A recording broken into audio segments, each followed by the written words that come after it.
Karena memang dulu nggak ada niatan jadi marketing. Memang saya dulu niatnya tuh jadi lawyer. Ya itu saya ngerasain awalnya memang ya harus keliling ya, harus panas-panasan, harus ya capek lah gitu.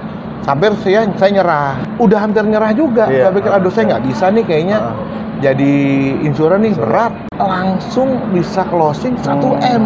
Saya sampai keringet dingin. Pure yang saya lakukan adalah konsisten. Kalau untuk di dunia marketing itu, kita nggak boleh jadi orang yang biasa-biasa aja. Saya selalu berpikir kita harus punya pola dalam bekerja. Saya dari properti ini, tiba-tiba ditawarin ini dunia yang baru banget buat saya. Oh iya, saya berguna minimal buat anak saya harus punya kebanggaan. Watchspot di China ini booming banget jam tangan ini. Jam ini adalah untuk proteksi sebetulnya. Real time location, sudah bisa video call. Dan untuk pengontrolan sendiri itu dari handphone orang tua. Jadi dia bisa batasin anak ini terima telepon dari siapa. Start 4 tahun sampai dengan mungkin sekitar 10 tahun. Anaknya bisa ngadu langsung. Aku dipukul nih. Saya yang recommended banget sebenarnya adalah menjadi seorang marketing. Bakat atau diciptakan. Konsisten, sering baca buku, sering ikut seminar. Ini satu pecutan buat saya. Income lebih tinggi, lebih banyak. Jangan ragu terjun ke marketing. Jangan mau ikut yang kerja santai. Kita ketemu marketing senior yang jago, belajar dari dia.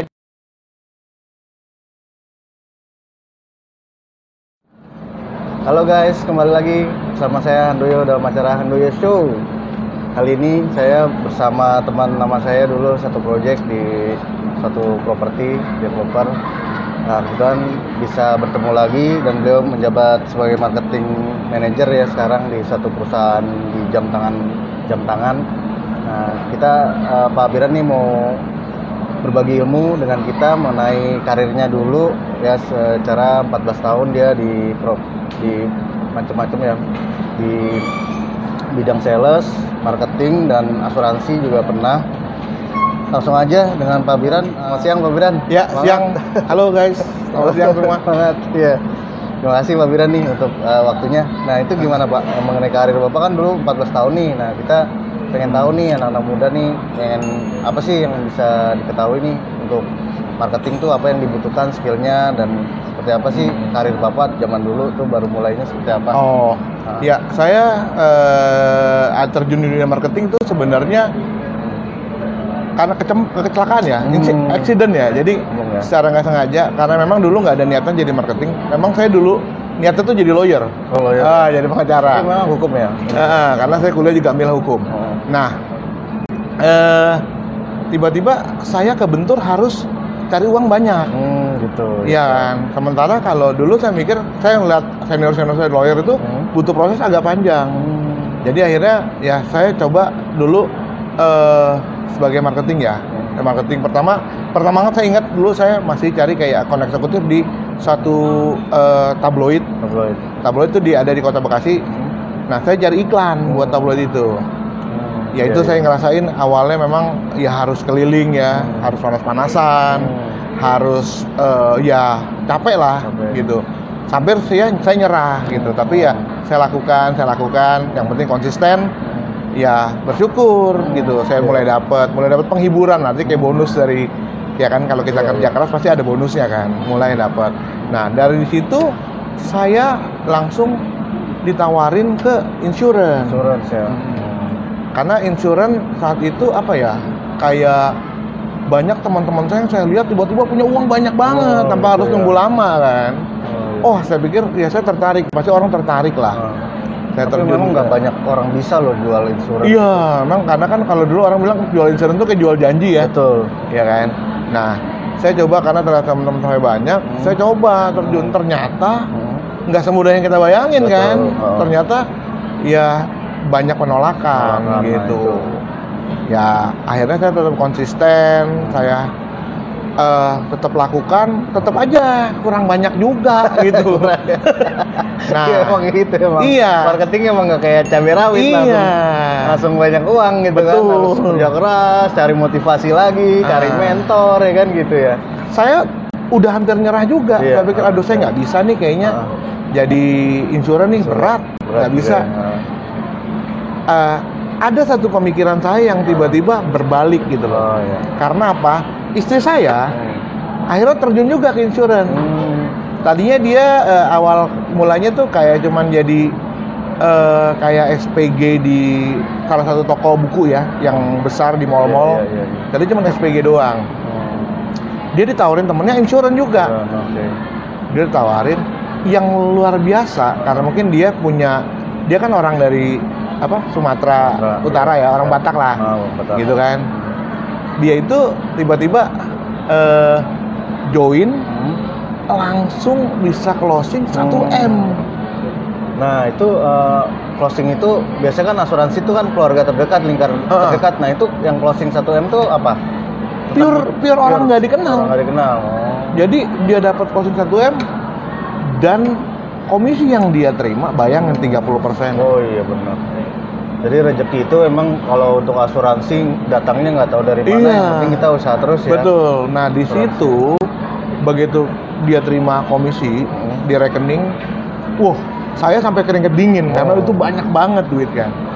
Tapi di situ akhirnya saya bilang, kalau istri saya bisa. Yang biasa aja bisa, saya juga harusnya bisa. Betul. Gitu kan. Akhirnya saya mulai konsisten. Ya, mulailah agak semangat lagi ya. Semangat lagi dan ya sampai akhirnya ya saya udah bukan lagi jualan tapi jadi leader. Leader, saya pindah lagi ke perusahaan untuk di-hire di perusahaan yang lebih baru, lebih perusahaan baru. Itu PR lagi. Karena tadi kita ada di perusahaan yang orang udah tahu, tiba-tiba pindah ke perusahaan baru yang orang belum tahu. Tapi pure yang saya lakukan adalah konsistensi. Konsisten ya. Gitu. Memang untuk menjaga semangat itu kan nggak mudah ya, apalagi asuransi kalau saya juga hal yang baru ya. Bidang marketing kan soalnya kan ya itu balik lagi kita janji dan polis itu ya.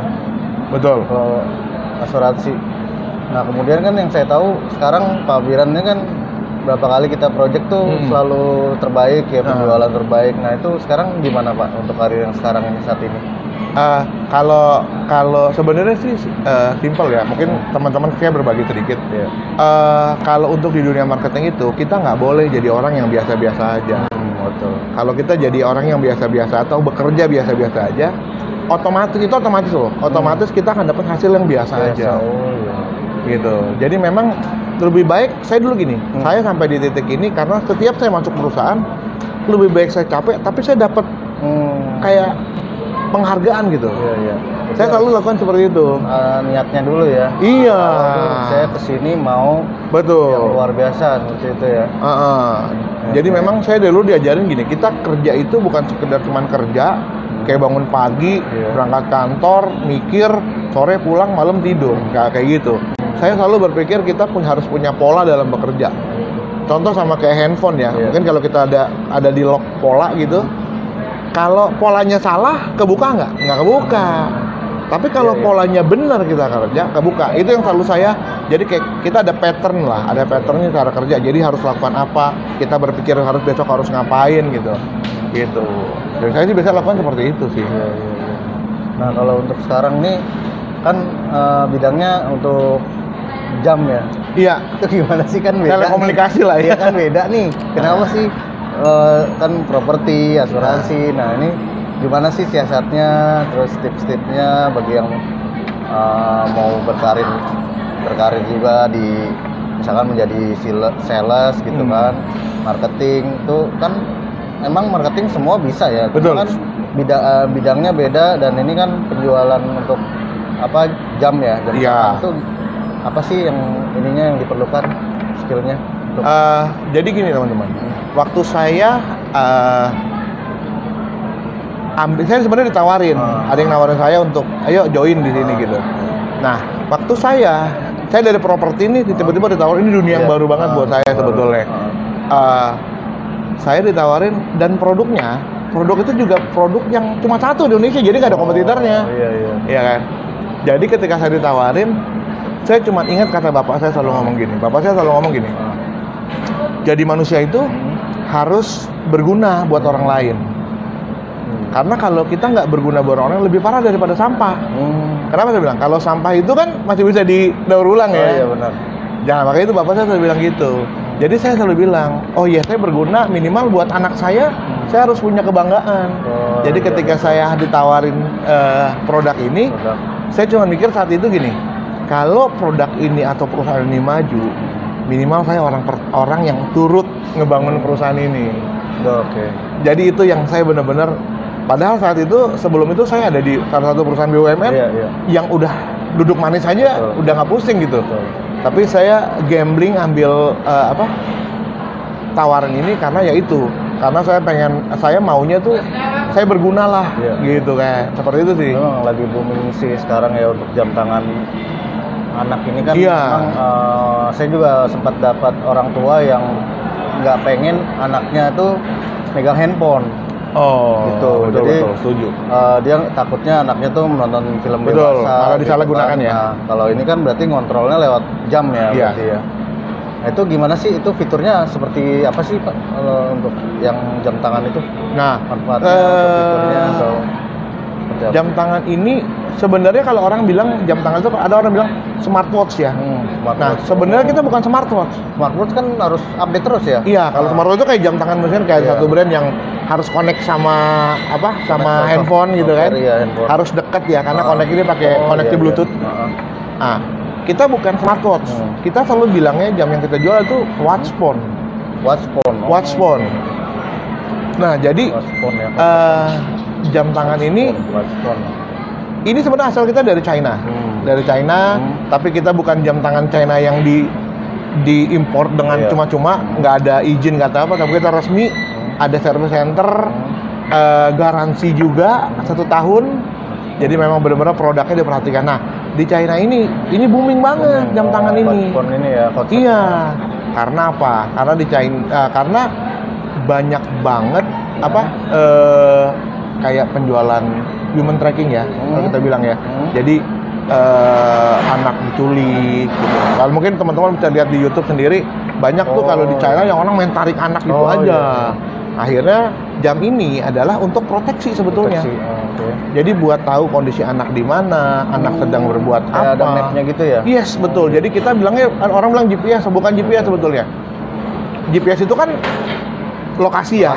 Nah, kita adalah real time location. Real time location itu apa? Jadi di waktu yang tepat, yang benar-benar kita bisa tahu dia di mana. Soalnya kan beda ya, kalau di China kan memang nggak ada Google ya, maksudnya Google Maps. Iya, Google kan diblokir ya. Dia Huawei kayak gitu kan. Makanya kita ada kan nih platform sendiri berarti ya. Betul. Jadi ada kita bilangnya real time location, jadi kita bisa tahu di mana kondisi anak pada jam yang itu kita bisa tahu. Itu yang penting. Nah, selain itu juga jam tangan ini sudah bisa video call di yang tipe terbarunya. Ini video call ya? Bisa video call. Jadi antara jam dan jam bisa video call. Nah, itu berarti satu paket dong, jam sama jam. Belinya harus 2. Jadi gini, jadi si anak yang A punya jam yang sama, bisa ada aplikasinya. Nah, jadi kan sekarang lagi pandemi nih, ya kan anak-anak. Jamnya temennya gitu ya. Iya, betul. Jadi di saat pandemi ini kan anak-anak nggak sekolah tuh, di rumah kan. Nah, sementara kalau kita kasih anak di rumah kan mereka nggak bergaul kan kasihan kan. Betul, ya benar. Nah, itu sebenarnya fungsinya. Jadi dari teman ke teman mereka bisa video call, ngobrol, nelpon temannya gitu ya. Betul. Bisa nyimpan data ini juga, kontak ya. Bisa nyimpan data kontak. Jadi, nah ini mungkin YouTube juga nggak bisa. YouTube nggak bisa, karena kita bukan game sih. Iya, benar. Ya, kita nggak ada YouTube. Adapun gamesnya itu kayak edukasi lah. Jadi kayak buat sambil olahraga gitu. Anti air tapi ya. Kalau anti air karena ini didesain memang buat anak-anak. Jadi selain anti air udah pasti kita water resist, itu tahan di dalam air sampai 2 jam, jadi nggak bakal rusak. Lalu karena memang ini didesain buat anak juga tahan benturan.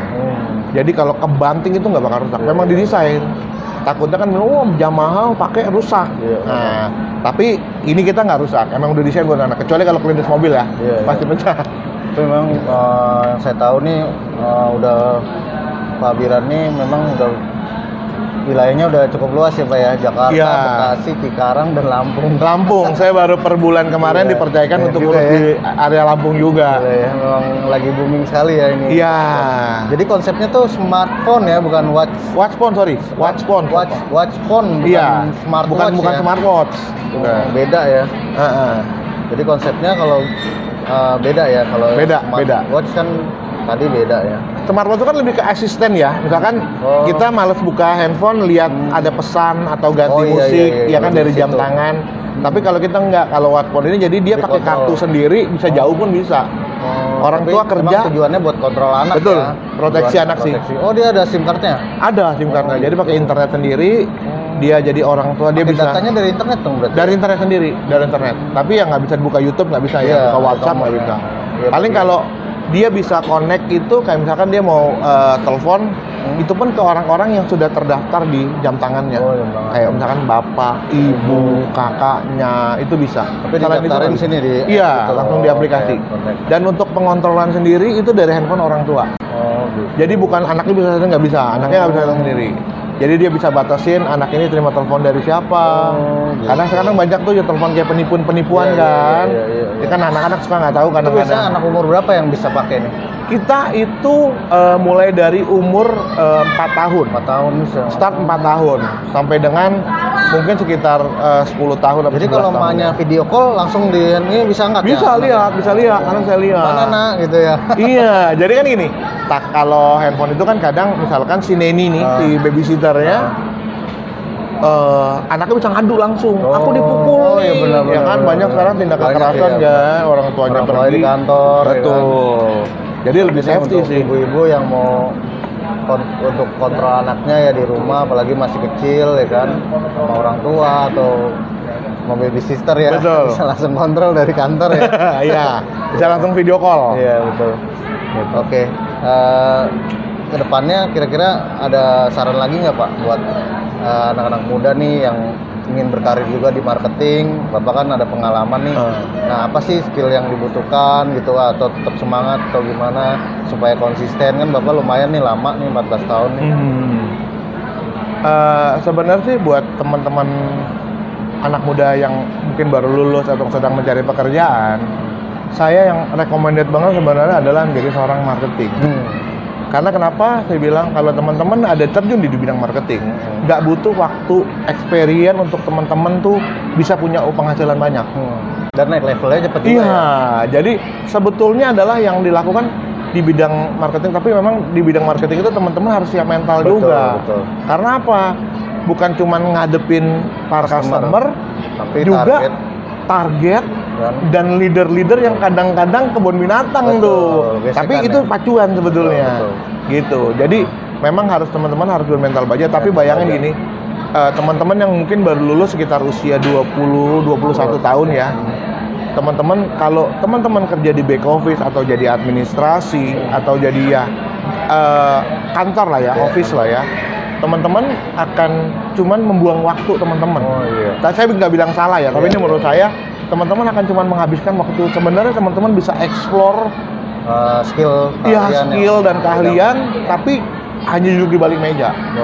Karena saya pernah ngobrol sama salah satu direktur di perusahaan retail terkenal, ya, yang sekarang lagi booming banget.